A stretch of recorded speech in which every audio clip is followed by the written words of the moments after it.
बिस्मिल्लाहिर्रहमानिर्रहीम। अस्सलाम वालेकुम नाज़रीन, आप यूट्यूब चैनल देख रहे हैं। मैं इमरान खान हूँ। एक तो आज का दिन बहुत इंपॉर्टेंट है। आज खैबर पख्तूनख्वा में अमन जरगा होने जा रहा है और खैबर पख्तूनख्वा के हालात ठीक नहीं है।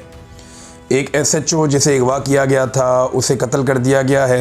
ये एक बहुत अफसोसनाक वाक़या है जो पेश आया खैबर पख्तूनख्वा में। और 2 रोज़ कबल जो है वो बन्नू से अगवा किया गया था SHO को, उसे शहीद कर दिया गया।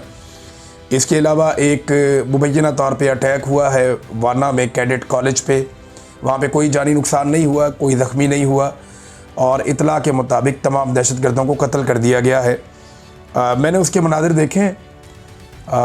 मैं सीरियसली आपको बताऊं तो मुझे ऐसा लगता है कि उसको दोबारा फिल्माया गया है, शायद इसलिए ताकि जो इंटेंसिटी है वो लोगों को पता चले। क्योंकि मैंने बहुत सारे दहशतगर्दी के वाक़यात और ऑपरेशंस कवर किए हैं, बहुत सारे, इतने सारे कि मैं 2 मरतबा बम धमाकों में ज़ख्मी हुआ, कई मरतबा मैं मरते मरते बचा।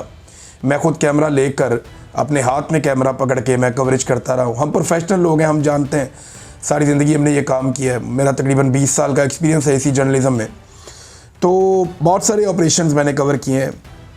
रेस्क्यू की चंद वीडियोज़ जो आई वहाँ से, वाना कैडेट कॉलेज से, उनमें क्योंकि मैं प्रोडक्शन का आदमी हूँ तो मुझे इस बात का पता है। मैं आपको बता देता हूँ कि हमले के दौरान इस किस्म की जो फ़िल्म बंदी है वो मुमकिन नहीं होती।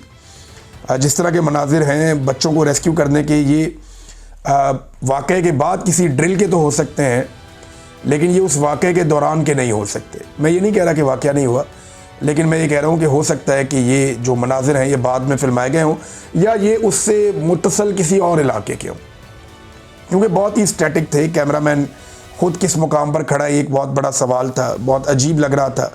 हो सकता है कि हमला ख़त्म होने के बाद ये वीडियो बनाई गई हो, लेकिन क्योंकि इस वीडियो में वो अर्जेंसी नहीं थी, वो अफरा तफरी, वो इमरजेंसी नहीं थी जो नॉर्मली ऐसे मुकाम पे होती है। बहरहाल आज एक बड़ा दिन ये है कि खैबर पख्तूनख्वा में अमन जरगा हो रहा है। इस जरगे में जो शमूलियत है पॉलिटिकल पार्टियों की, स्टेक होल्डर्स की, वो बताएगी कि ये कितना इम्पॉर्टेंट जरगा है। फिर इसके अंदर जो फ़ैसले आएंगे और इसका जो एलामिया जारी किया जाएगा, अब जब हम नेक्स्ट वीलॉग करेंगे तो आप सुनेंगे कि इसका एलामिया क्या है जो बहुत इम्पॉर्टेंट है।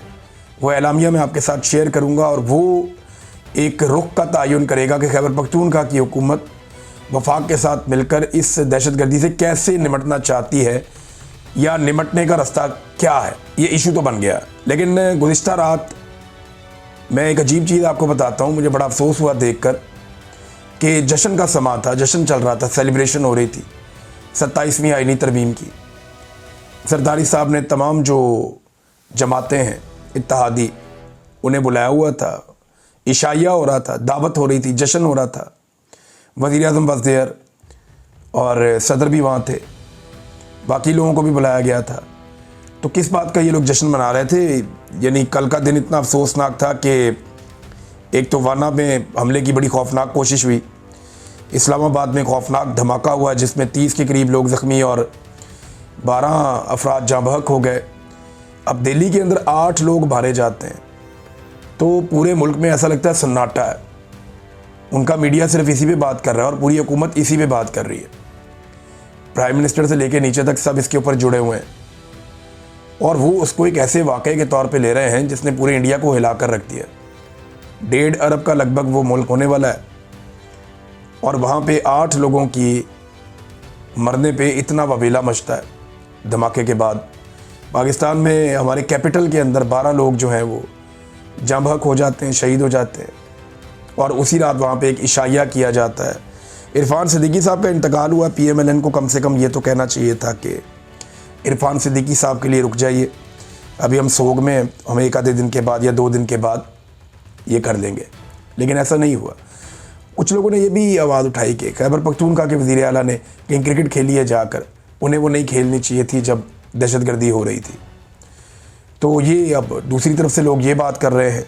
लेकिन आज का जो एक जरगा है, बड़ी खबर तो वहाँ से आएगी कि खैबर पख्तूनख्वा की हुकूमत इन वाक़यात के बारे में क्या सोच रही है और वहाँ के जो स्टेक होल्डर्स हैं वो मिलकर क्या चीज़ें तय कर रहे हैं। नाज़रीन, 3 जगहों पे इस वक्त रेड अलर्ट है, हाई अलर्ट है। 3 ऐसे दारुल-हुकूमत हैं, एक दिल्ली इंडिया का दारुल-हुकूमत, एक इस्लामाबाद पाकिस्तान का दारुल-हुकूमत और एक काबुल अफ़गानिस्तान का दारुल-हुकूमत। खित्ते में एक बड़ी तनाव की कैफियत पैदा हो गई है, ख़ास तौर पे 2 हमलों के बाद। एक इंडिया में जो कार का हमला हुआ है, जिसको वो ग्रेजुअली पाकिस्तान की तरफ आहिस्ता आहिस्ता मोड़ रहे हैं। वो उस हमले को उठा के कश्मीर तक तो पहुंच गए, अब वहाँ से उन्होंने पाकिस्तान में इसका खुरा दाखिल करना है, जो उनकी आदत है। दूसरा, पाकिस्तान के वज़ीर ख़ारजा ने इस्लामाबाद में होने वाले अटैक के ऊपर वज़ीर दिफा ने, ख्वाजा आसिफ ने बराह रास्त अफ़गानिस्तान के ऊपर इल्ज़ाम लगा भी दिया है और उन्होंने कहा जी कि अफ़गानिस्तान ने पॉलिसी के तहत किया है, ये उनकी पॉलिसी है और इस तरह के धमाकों से वो दबाव बढ़ाते हैं। ये बड़ा संगीन इल्ज़ाम है जो अफ़गानिस्तान के ऊपर लग गया है। अब इन तीनों मुल्कों में जो दिखाई दे रहा है वो ये दिखाई दे रहा है कि एक तनाव पैदा हो गया है। देखिए, पाकिस्तान के अंदर जो दहशतगर्दी है उसको अफ़गानिस्तान की हुकूमत ने या उनके तालिबान ने नहीं रोकना। पाकिस्तान के अंदर जो दहशतगर्दी है वो पाकिस्तान की सिक्योरिटी फोर्सेस ने रोकनी है, हमारी इंटेलिजेंस ने उसे नाकाम बनाना है। जबकि हमने अफ़गानिस्तान के साथ ये मामला तय करने हैं, उनके साथ बिठाकर बात करनी है, दबाव डालकर, सख्ती से, नरमी से, जैसे भी हमने करना है। अफ़गानिस्तान को ऑन बोर्ड लेना है दहशतगर्दी ख़त्म करने के लिए, ना सिर्फ पाकिस्तान में बल्कि अफ़गानिस्तान में भी। एक बात आप याद रखिएगा कि अगर इंडिया, पाकिस्तान और अफ़गानिस्तान के बीच में लड़ाई होती है तो इसकी बेनिफिशरी जो है वो तीनों मुल्कों के जर्नैल होंगे। अगर एक मुख्तसर लड़ाई होती है, मैं लंबी लड़ाई की बात नहीं कर रहा, 2, 4, 5 दिन, 6 दिन की टुक टक लगती है, अगर हफ्ता 2 हफ्ता, तो जर्नैल जो हैं वो तीनों मुल्कों के इसके बेनिफिशरी होंगे और तीनों मुल्कों के जो फाशिस्ट हुक्मरान हैं वो भी इसके बेनिफिशरी होंगे। क्योंकि लड़ाई में लोगों को बेवकूफ़ बनाना बड़ा आसान होता है। इंडिया कहेगा हम जीत गए, पाकिस्तान कहेगा हम जीत गए और अफ़गानिस्तान कहेगा हम जीत गए। तो इस तरीके से तीनों मुल्कों के लोग जो हैं वो अपने अपनी लोगों को बेवकूफ़ बनाने की कोशिश करेंगे। जो तीनों मुल्कों के हुक्मरान हैं वो यही करेंगे और यही हम माजी में भी देखते रहे हैं। नादरीन, ख्वाजा आसिफ ने एक बात की है, मैं वो बात आपके सामने रखना चाहता हूँ, फिर मैं आपको लेकर जाऊँगा आईनी तरमीम वाले मामले पे। अब वहाँ पे जज साहब का जो एक स्टेटमेंट है वो बहुत बड़ा स्टेटमेंट, अलार्मिंग किस्म का है, जो जज साहब ने ख़त लिखा उसमें। अच्छा, इसमें ना जो ख्वाजा आसिफ साहब का बयान है वो कहते हैं, मैं आज जो कुछ कर रहा हूँ मुझे नहीं पता कि ये ठीक है या गलत है, क्योंकि मेरे पास इसके असरात जानने की सहूलत नहीं है। मुझे नहीं पता कल इसके नतीजे में क्या होगा, लेकिन 40 साल बाद तारीख़दान बताएंगे कि ये सही था या गलत था।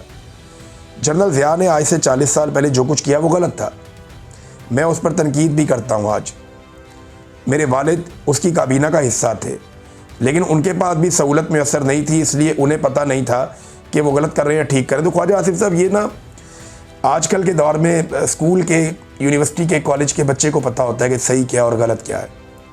कुछ उसूल हैं जो दुनिया ने पूरी ने वज़ा कर दिए हैं, कुछ तो हमारे इस्लाम के उसूल हैं, उनसे आप दूर नहीं जा सकते।